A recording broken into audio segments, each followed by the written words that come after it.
Horton, global traveller, author, entrepreneur, and master teacher. My life began on the 5th of March, 1993. I can hear you saying, that's ridiculous. How can an old guy like you have been born in 1993? Well, I wasn't born in 1993. I was reborn in 1993. I was one of those driven, passionate young men that was determined that I was always going to be in front, and no matter what happened, I was extremely competitive and nobody was going to beat me. Well, I did get beaten. On the 5th of March, 1993, I was driving down the highway when some other young man who was as driven as me, as passionate as I was, he decided that he wanted the fast lane. Well, so did I. And there was absolutely no way that I was going to allow him to get into the fast lane. So for a couple of minutes, we sped down the highway, determined that each of us was going to have the fast lane. Well, the universe had different plans. And eventually, after bumping each other a number of times, he eventually bumped me into the center of the highway. My car overturned, slid across the highway. And in the process, I fractured my spine.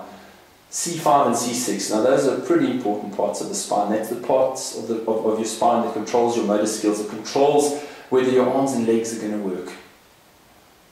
Well, that was the big problem. The small issue was that I'd lost 20 by 16 centimeters at the top of my head. So it wasn't a pretty sight. Went to the hospital, was lying in hospital and not in a good place.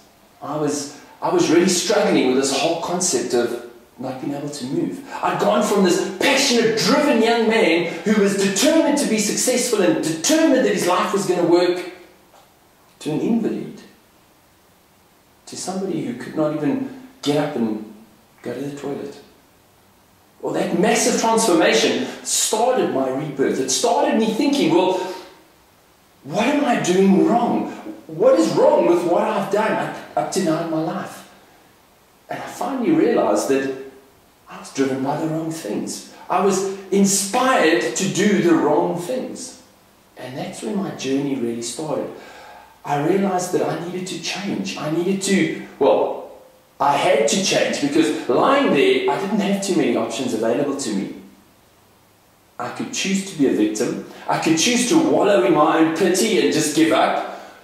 Or I could make a decision that I was going to take that drive, that determination, and turn it into something positive, something that I could use to fix my life. Well, that's exactly what I did. I was lying there the one day, and the doctor walked in, and I wasn't able to move, and he looked down at me, and you know when they've got that empathetic little look on their face, and they look down at you, and they go, "You're going to be here for a long time, young man." And I looked up at the doctor, and there's a race in South Africa. It's a marathon. It's an ultra marathon. It's 56 miles. It's a heck of a long race. And I looked up at the doctor and I said to him, "You know, doctor, I'm going to run the Comrades Marathon next year." And he looked down at me and he went, "You know, young man, it's good to aim for big things, have big goals." And so I did. Every day I started to take small actions, to do tiny little things that were going to lead me closer and closer, just that one step closer to walking again. And that's where I learned the power of the compound effect, where it's not doing massive things for short bursts, but it's about doing tiny, small, almost insignificant things day after day after day, and amazing things happen. And that was the first part of my enlightening, where I realized that success is about a lot of things done over a long period of time. And yes, I did. I ran Comrades the next year. I competed, I finished the race, and in hindsight, when I think back, I realized that the better thing to have done was probably to have laid on the ground and have one of my relatives beat me on the bottom of my feet for 10 hours with a hammer. It would have been a lot less painful.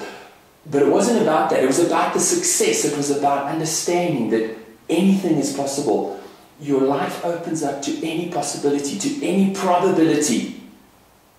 when you're prepared to take those small, tiny, insignificant steps and keep doing it. And at that time, I brought these 3 words into my life. And these 3 simple words were, I will until. And I decided that I will keep persevering until I walk again. I will keep persevering until I run the comrades. I will keep persevering until I become the kind of person that deserves the type of success that I want to bring into my life. And so yes, I was born. I was born on the 5th of March 1993. And since then, my life has just evolved and become something amazing and incredible. I thank you for coming into my life and listening to my story. Commit to take inspired action every day, and you too can start to live an amazing life.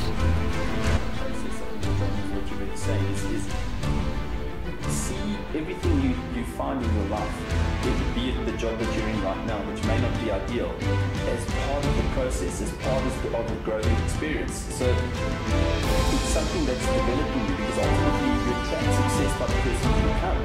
So if you use that as a tool, as a medium to move you in the right direction, you're on the right path. Anything you can say thank you for, because it's got to be a really tough thing to be going through, going from right at the top, having all this wealth, to right at the bottom, and to have the courage to talk about it. I mean, it does 2 things. One, it helps you cope, and I think secondly, it makes you real and authentic. And you're not the first person, I think, that's gone through those things. And I think that's the secret to businesses, is to be her. She hasn't aligned her values with what success is. It's a true distance. Hi, I'm Janice Barry, the Managing Director of Hay House South Africa. Recently we toured Elizabeth Whiter, who's the author of The Animal Healer, a UK author, and also Sonia Choquette, who of course we all know very well. They were interviewed by Andrew on his station, and I have to say that they came back absolutely thrilled and raving. He is one of the few radio stations who actually knows what he's talking about. He's read the books, he actually believes in what they say, and he has complete empathy and connection with what they are saying. So they were absolutely thrilled and really loved every minute.